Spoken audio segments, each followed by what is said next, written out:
Jackie Lee Price for Shadowboxruk UK. I'm here at the Wembley Park Theatre at the Boxer event with Linus Udofia.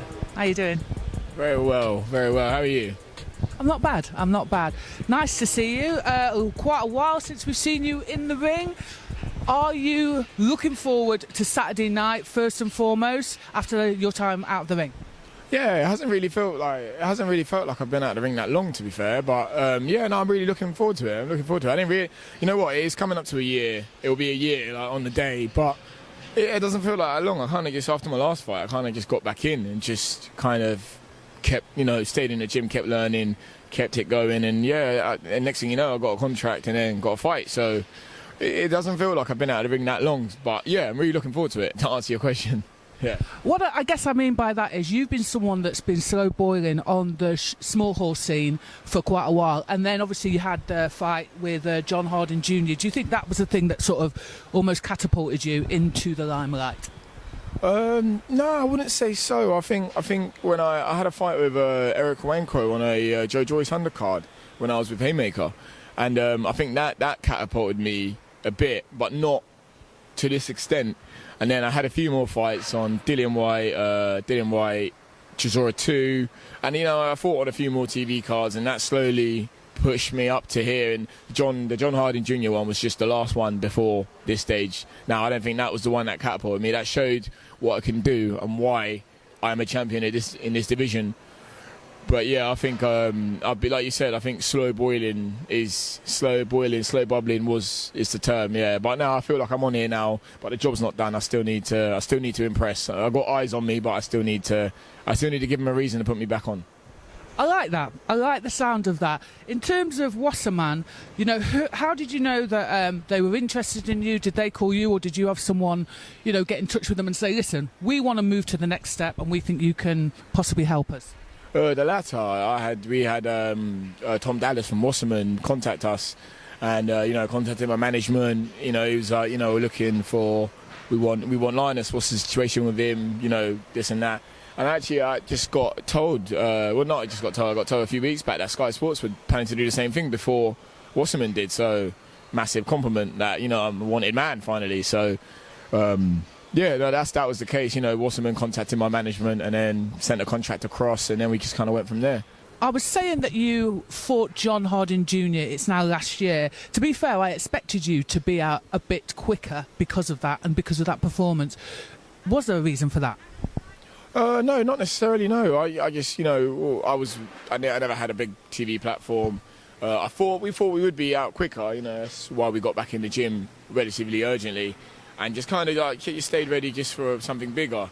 We didn't think it was going to be anything to do with mandatories and that because the British was tied up. Bentley and Heffron were fighting again and things like that. So we knew it wasn't going to be something like that. It might have been another defence or something else. But we were just getting ready just in case something would have happened. And it was a blessing in disguise because we just kind of stayed ready, kept learning, sparred good opposition, and kind of just stuck to the trade, stuck to the craft, and Wasserman came along when they did. So it wasn't, we thought we would be out earlier, but it wasn't a shame that we weren't. Do you think now, with hindsight, that it is literally because of the level that you're now getting to, there's really no need to take, I was going to say Mickey Mouse fights, I'll rephrase it to tune-up fights? No tune-up fights. Even my last one, I'd been out of the ring for a while then.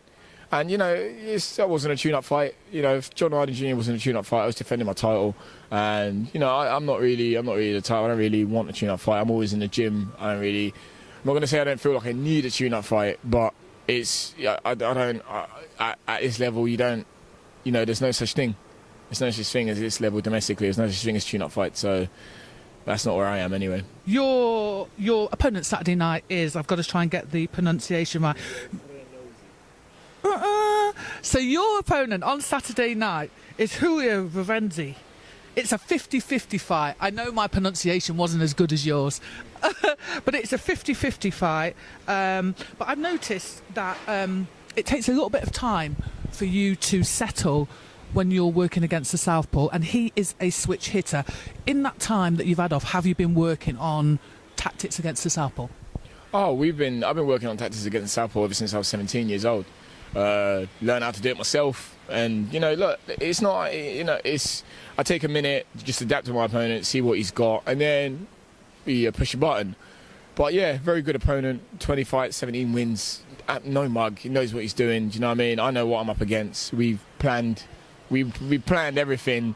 We've planned A, B, C, D, just in case. You know what I mean? We know what's going to happen. We need to make a statement. We need to represent ourselves, our gym, our training, my town, my country, everything. I mean, we need to represent it all on the night. So we're prepared. We're very well prepared. Have you got any little rituals that you do beforehand? So I know that Chantel Cameron, she has a face mask, does her nails. What sort of things do you do? Same thing, I'm not going to lie. No, I kind of just chill out, have a bath, play my PlayStation, talk to my mates online, and that's about it. That's literally it. Beautiful. I'm looking forward to seeing you on Saturday night, and thank you very much for giving us your time. Thank you for doing this.